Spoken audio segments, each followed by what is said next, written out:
Well, I think this year we've seen some good moves forward. I think we can do better, but certainly where I work as a GP, the work that's been done in South Birmingham has been exemplary, with the chairman of the PCT, David Cox, really pushing things forward. And we can do more, but I think we're moving in the right direction.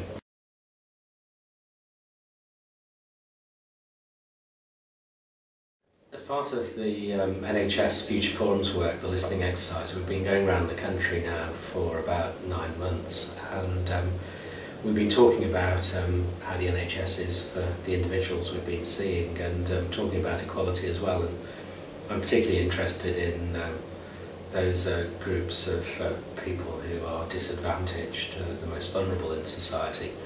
And I've been picking up some really good practice in some parts of the country. In other areas, things aren't moving forward quite so fast, but in the area where I live and work, we are doing well, I think. We can do better, but I think the way forward is very positive.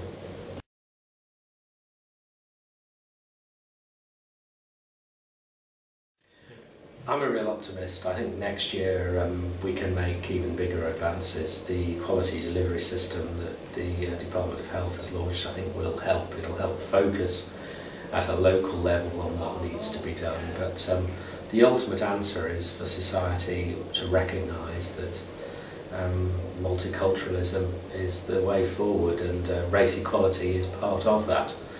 We need to respect each of our values and where we've come from and where we're going, and I think if we can really get it right, the NHS will be a much more richer, much more effective and responsive service.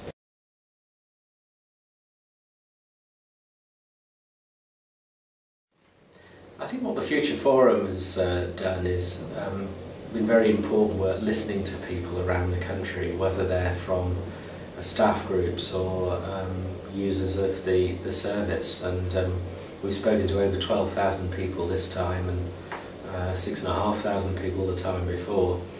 And I think what we're picking up is a great love of the NHS, and the fact that everyone wants to pull together to make it an even better service. What's come out of the listening is the importance of the NHS Constitution, which says a lot about equality. And I think when we start to look at the values, the principles behind the NHS Constitution, it's something we'll all rally behind. And that comes out very strongly in both of our major reports. If the government responds, as we believe it will, and rallies behind the Constitution, just as the people we've listened to want to, I think we'll have an NHS really fit for the 21st century.